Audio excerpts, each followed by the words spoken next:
Peter. And the raffle is just about to happen here at the Jamhuri Park grounds. And we are now joined by the General Manager for Milk Procurement at Brookside, who's going to tell us more about this 300 bob you have to spend to get more here at the Brookside show. Thank you so much for joining us, Emmanuel. Welcome. Kabaki. Yes. It's such an honor to have you. Well, tell us about the raffle that Peter just asked about. They have to buy a ticket at 300 shillings. Yeah, all you need to do, thank you very much, and good afternoon, viewers.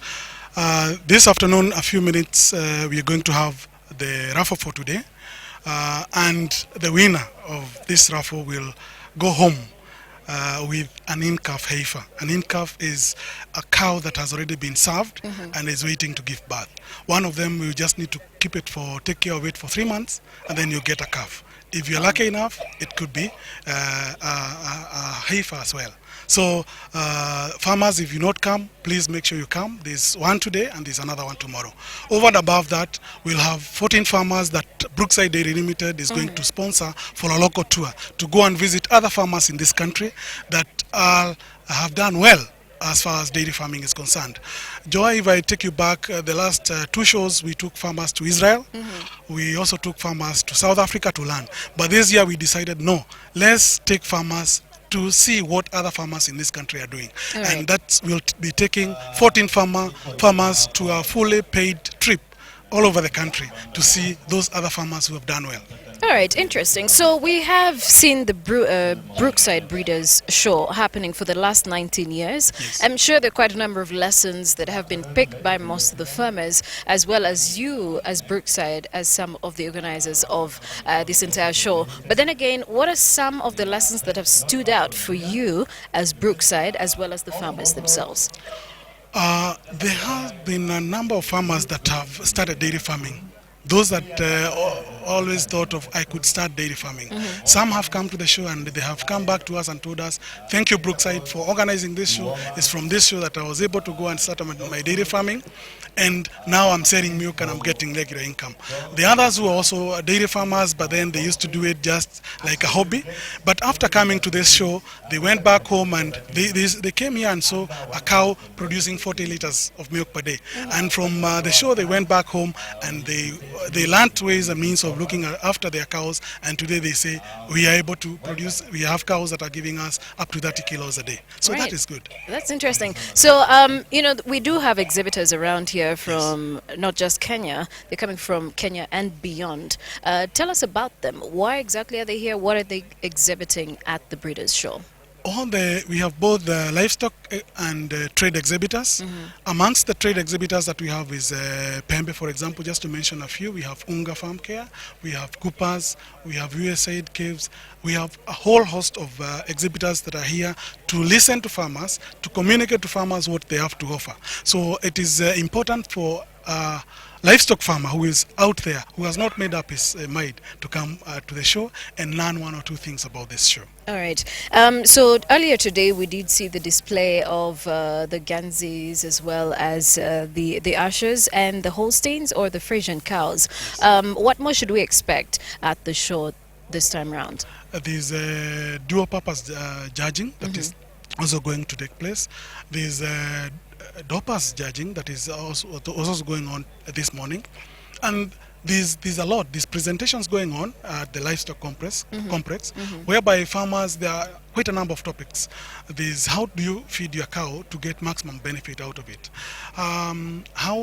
What is the state of the dairy industry in Kenya? We have speakers to advise farmers on financing. For example, it is a big problem in this country. Farmers want to go into dairy farming or beef farming, yet they don't know how they can get finances to do this. There's a speaker talking about dairy financing, ICT in farming. What do I need? How can I use the ICT to improve my dairy farming or my beef farming? So farmers, you're welcome, those who are already farming and those who have interest in farming, to come and listen to these presentations. There are also demonstrations going on. There's a demonstration on making silage. Great. When it rains, there's a lot of milk. That's what we've seen from the industry. And when it's dry, the milk goes down. So it's very important that farmers know how to preserve fodder in form of silage. And this demonstration is going on. Waste from cows, cow dung, How else, apart from taking it to the farms to manure your crops, you can use that dung for lighting. Yeah?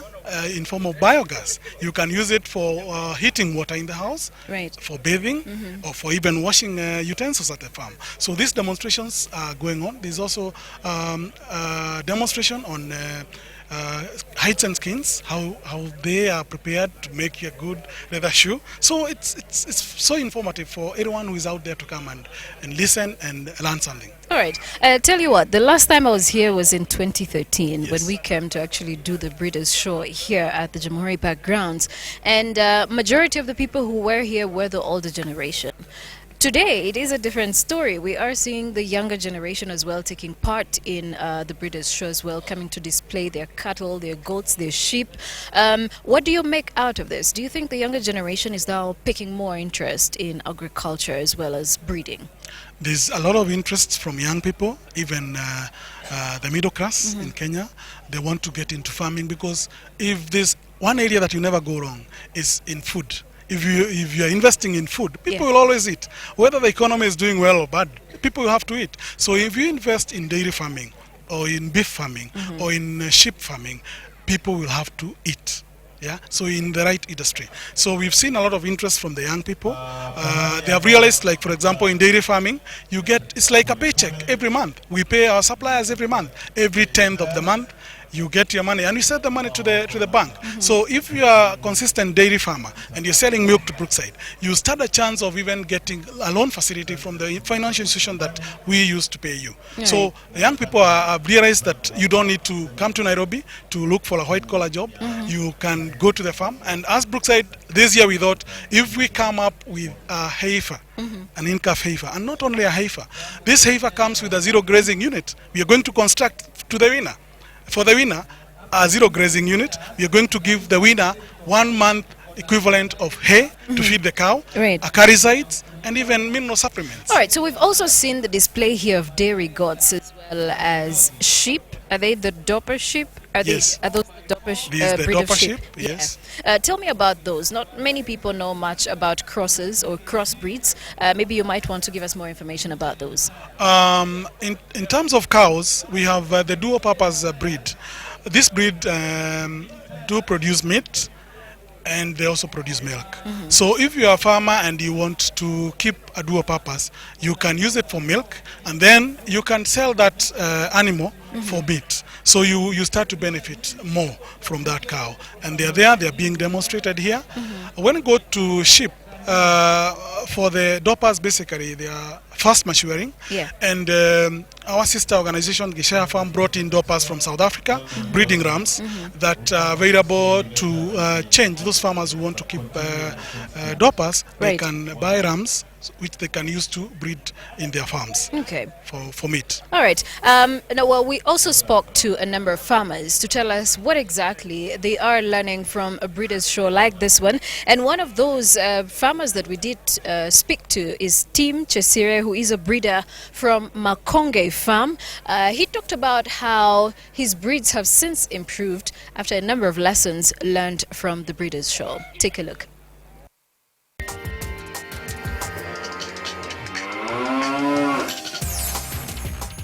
My name is Tim Chesire. I'm Managing Director at Indicus East Africa. We're here with Brooke House from Makonge Farm, which is one of our farms. We're breeders of Ayrshire cattle, and we're here for Shora cattle, but also to promote some of the technologies which we are exhibiting today. We provide farmers with access to genetics, AI services, together with in vitro fertilization, embryo transfer services. I think this show is important because there's a lot of learning. You've got exhibitors from many different parts of the AI of the dairy value chain. You've got feed producers, you've got breeders. You come to understand what is it that takes to get a good animal. What should farmers be looking at? And this is, I think the judging you can see at the back here. It's telling farmers what should you look for in the udder placement, in the back line, and ultimately it helps them understand what they should be looking at when breeding a good cow. But I think over and beyond that, there's different services in animal feeds. There's quite a lot of animal feed companies. There are machinery companies here. So it's a good opportunity for farmers to come together, learn from each other, but also learn from the professionals in the industry. Okay. I think there definitely is a lot of potential at the moment. You can see that the dairy industry is quite vibrant, but it's a lot of work. It's hard work.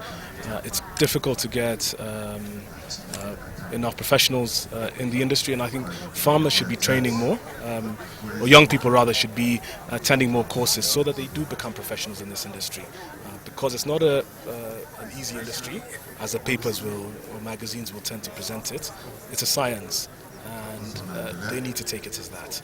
Well, I think looking around, there is, I mean, it's only Thursday today, but there's a lot of people here. There's a lot of industries, there's a lot of vibrancies around, and I think this is definitely a show one should not miss. It comes once every 2 years normally. But last year it skipped, so it's the first time in 3 years this show's come up. So if it's braving that traffic on Gong Road, I definitely do it for once in a 2-year experience.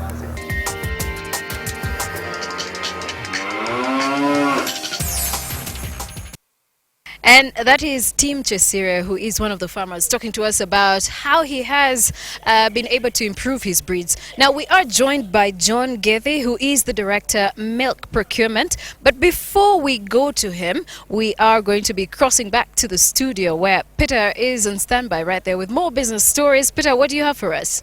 Well, Joy, the fact that there's much more going on in this economy apart from the dairy show, we will keep people updated. But first, just to reiterate the fact that the Breeders' Show and Sale is going on from today through tomorrow to Saturday, and that not just farmers but families also encouraged to attend to let the kiddies interact with the livestock at the venue itself in Jamhuri. Now, moving on, the dairy sector farming in Taita Taveta has been boosted after over 600 local dairy cows got artificial insemination as part of a plan to encourage farmers to improve their breeds as well as improve the dairy sector in that county. Take a look.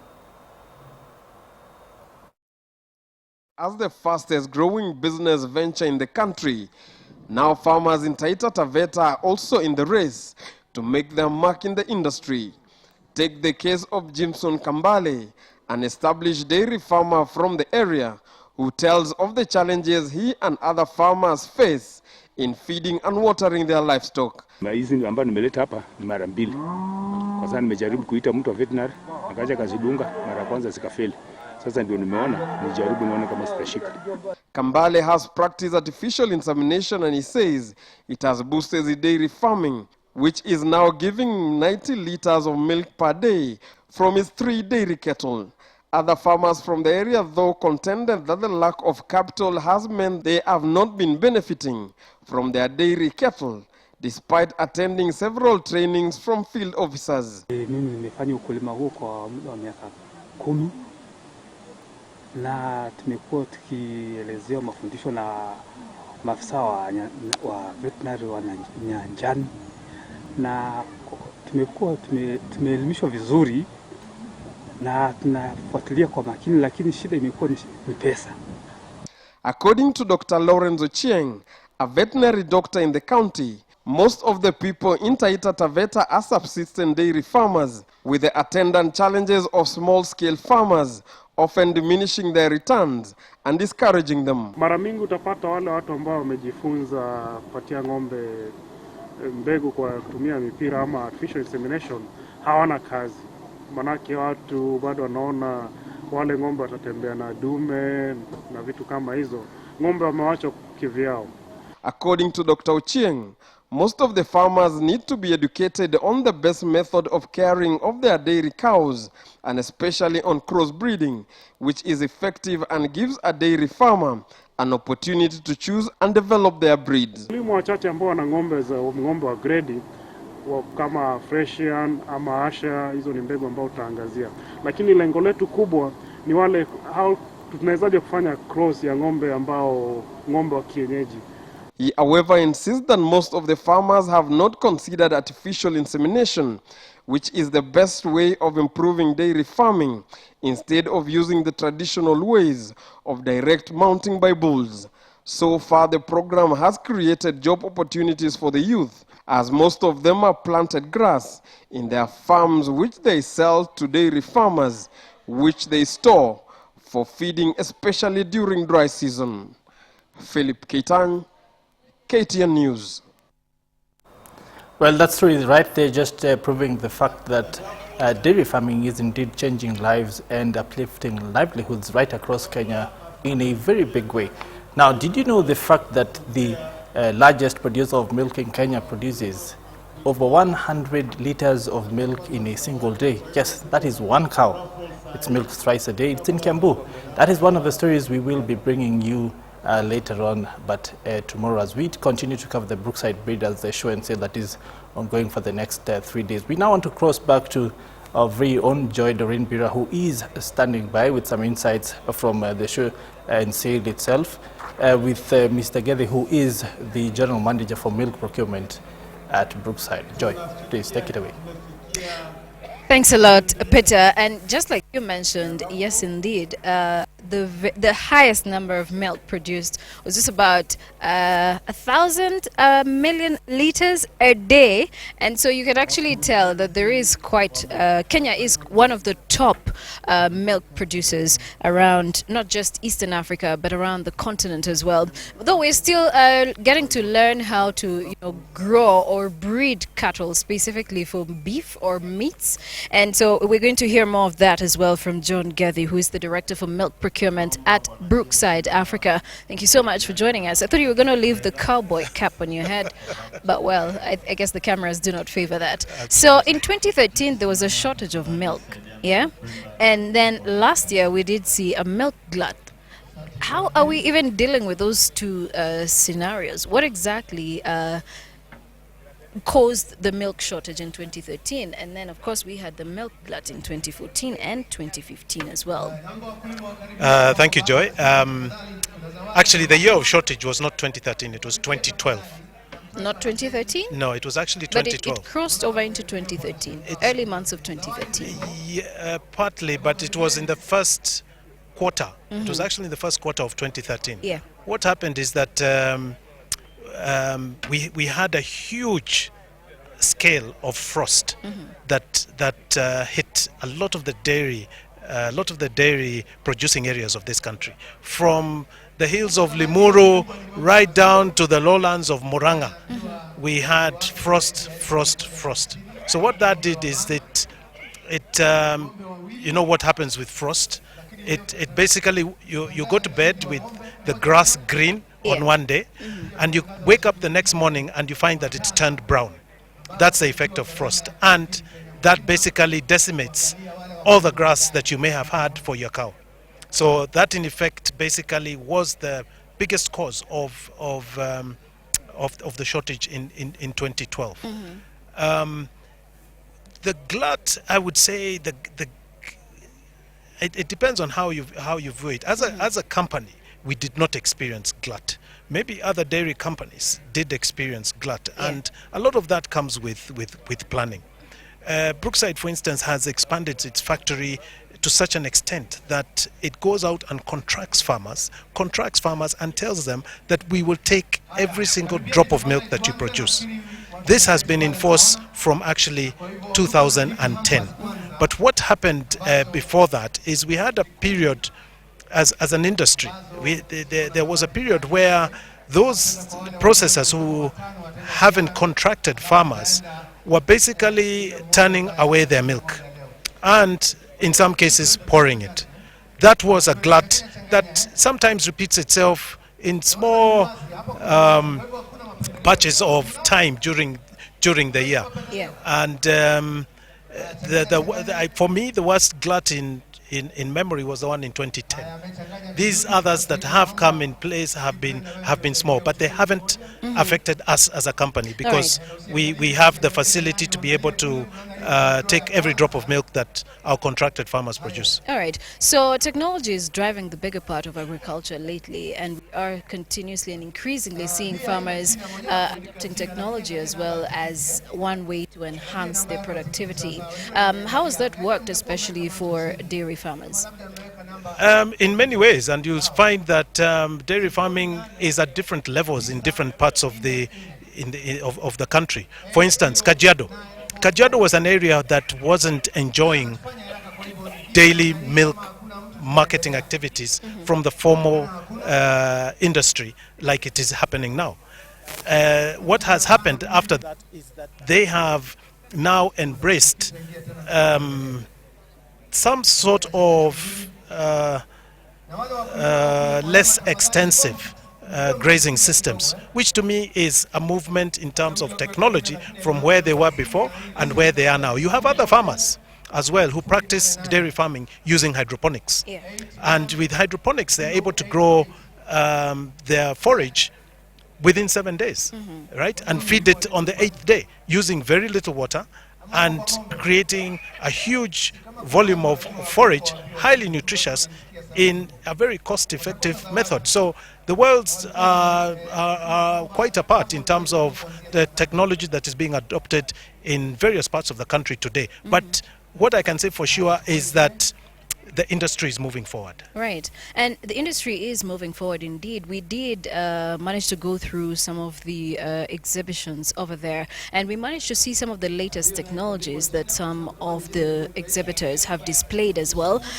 We also did manage to speak to some of them who talked about the fact that one of the challenges that farmers face today, especially the dairy farmers, is disease resistance. How are we going about that, especially knowing that Brookside consumes almost all of the milk across the country? Good observations, Joy, and I won't promise to have the entire answer for that question, but what keeps disease at bay in any modern farming enterprise is to follow a routine. Yeah. To follow a routine and don't break the routine. The minute you break the routine, disease finds its way in. Now, getting that disease out is always the problem. So, for instance, if you're vaccinating for foot and mouth disease, if your schedule is to vaccinate every 6 months, for heaven's sake, please follow that schedule and make it 6 months. Don't make it this year 8 months, the following year 4 months, the next year 10 months. That is a recipe for disaster, and that's what tends to happen with a lot of our smallholders. And the routine is broken. Once the routine is broken, you break the defense wall, you break the fortress, and once entry of disease finds its way in there, getting it out is a nightmare. And that, in many respects, is what creates quite a lot of the resistance that you see there, because the farmer just keeps on treating the animal, and sometimes gives up. Yeah. And in the process gives half the dose, for instance, because the treatment has taken so long, cost so much money. And just like malaria, if you take half, if you don't take the full dose and treat yourself the way you're supposed to be treated, you start creating resistance. All right. And John Gethy, right there, is the Director for Milk Procurement at Brookside, Africa, talking to us about disease resistance and what farmers need to do about this, how they need to take up technology as well to enhance productivity. And, well, quite a lot we need to learn from the Breeders' Show here. But now let's hear from yet another farmer who is called Moses Muturi from Tassel Dairy to talk to us about some of the lessons he has learned as a farmer over the years.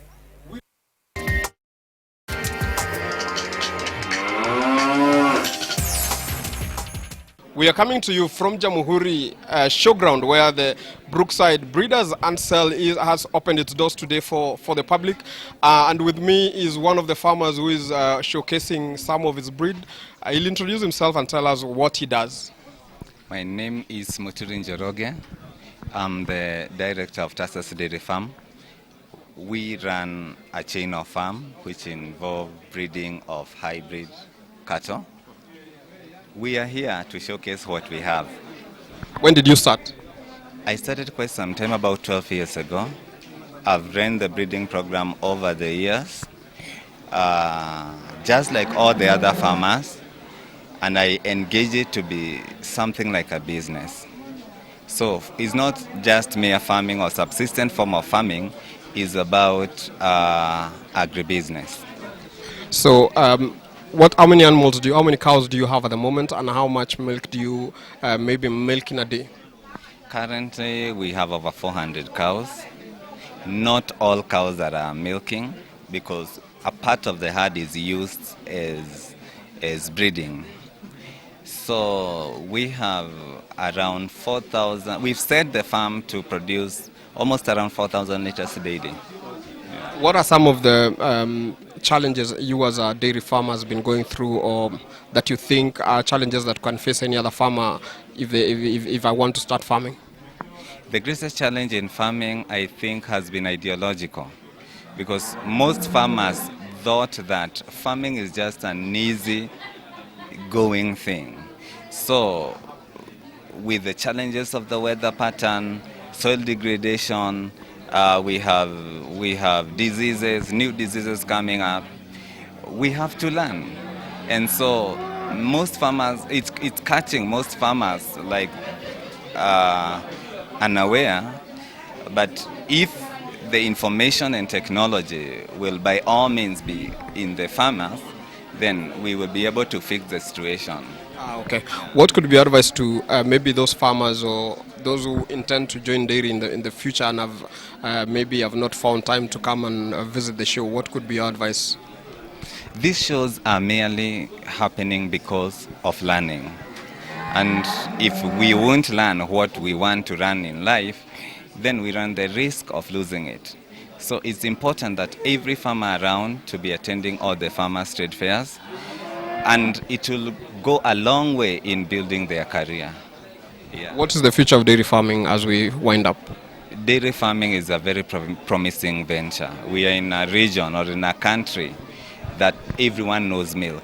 So someday or somewhat, wherever you produce milk, it is a ready market. So I'll even call upon the young generation, the youth especially, to venture into farming with knowledge and understanding. This is a good thing that can build their future. Thank you very much, Moses. You can go back and talk to your farmers. Okay.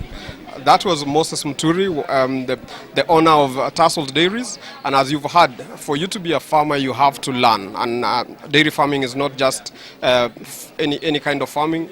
It is a business as we speak. So for you to succeed in this kind of business, you need to have knowledge. And these trade fairs are the place to be, to learn what you need to know to be a dairy farmer.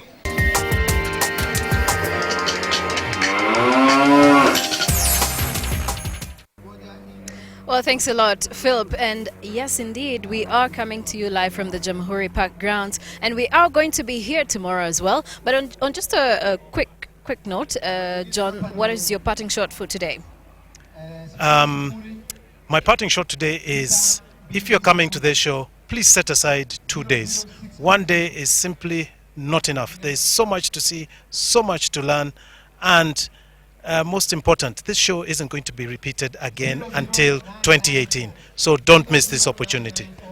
All right. Well, thanks a lot, John. That is John Gethy, who is the Director of Milk Procurement at Brookside, Africa, talking to us here at the Jamhuri Park grounds. Now, of course, tomorrow is a Friday, and we should expect the display of the Boran cows. I'm sure you do not want to miss out on those ones, especially if you are interested in cattle for beef. And also, we are going to see the Dapper sheep as well that are going to be on display here. You might want to make your way here as well and take a look at what's happening here. I'm sure not many people understand the excitement with which I'm talking about cattle and sheep and goats, but when you come here you actually get to pick a few lessons, and just like we actually did speak to John, he says with time you cannot do without milk, you can't do without its byproducts as well. So we are going to continue to bring you the Breeders' Show for the next 2 days, that is tomorrow as well as Saturday. We'll now hand you over to KTN's Abiagina, who is also keeping tabs with what's happening at the United Nations Conference on Trade and Development, that is UNCTAD, and he's going to now speak to us about the latest developments at the Kenyatta International Convention Center. Over to you, Abby. Well, many thanks for joining us. We're coming to you from KICC, where The 14th session of the UNCTAD is currently underway. Lots of discussions happening from this side. Today the focus really is on innovations as well as matters to do with how can African countries raise the level of trade. And we will be speaking to a gentleman who wears several hats, and his name is Jaswinda Bedi, who is the chairman of the Export Promotion Council. And many thanks, Jaswinda. Of course, we are seated right at the tent where the Export Promotion Council has showcased a number of items. But the feeling is that Kenya does more than this. No, absolutely, you're right, and thank you for inviting me to this interview. What we have in this room is just a sample of what Kenya makes and Kenya exports. And yes, we had concentrated intentionally on the SMEs because today's SMEs are going to be large corporates tomorrow. And so the large corporates already have market access to the rest of the world. Yeah. And yes, I think you're probably right. We should have had a bigger sample to show what Kenya does offer to the rest of the world. And yes, it's promising times for us in Africa. Interesting. So, Bedi, of course, taking up this chairmanship at the EPC, and you've seen this year Kenya had a host of events. We had the WTO, GES last year. We also have TICAD coming up. CS Balala mentioned that Kenya could be hosting the World Economic Forum in 2018. It seems Kenya is on the takeoff if you look at it from a doing business point of view. Well, one thing is for sure, as you know, we were number 3 when it comes to ease of doing business, and that's the World Bank ranking that we were giving, and I think as Kenya we should be very proud. More importantly, I think Kenya is the gateway to Africa, and everybody sees it, that if you're headquartered out of Nairobi, in 4 hours' time you could be in Johannesburg, in 4 hours' time you could be in Cairo. Yeah. So we are right centrally located. Our connectivity to the rest of Africa is brilliant. Yeah. And when people look at Africa, they think Africa is one country. Most people out there don't even know we have 54 countries. But just getting connection into those 54 countries, I think is amazing. We are located right. All the large, big corporates are actually putting their headquarters here. Yeah. And Kenya is the fastest growing economy, and this region itself, East Africa, is the fastest growing economy in the world today. Yeah. So we are seeing a lot of promise and a lot of hope and a lot of FDIs. I mean, last year's FDI was $2 billion. Yeah. We're expecting to double that this year, and we've been doubling for the last 3 years. Yeah. So Kenya is sitting pretty with the market access that Kenya offers to all these large corporates and FDIs who want to invest in Africa. Interesting. And Jazz, I like the fact that you've brought out the numbers. Speaking from a trade point of view, of course, the curve is in favor of the developed countries. What needs to be done really to see Kenya and also Africa and the continent at large improve the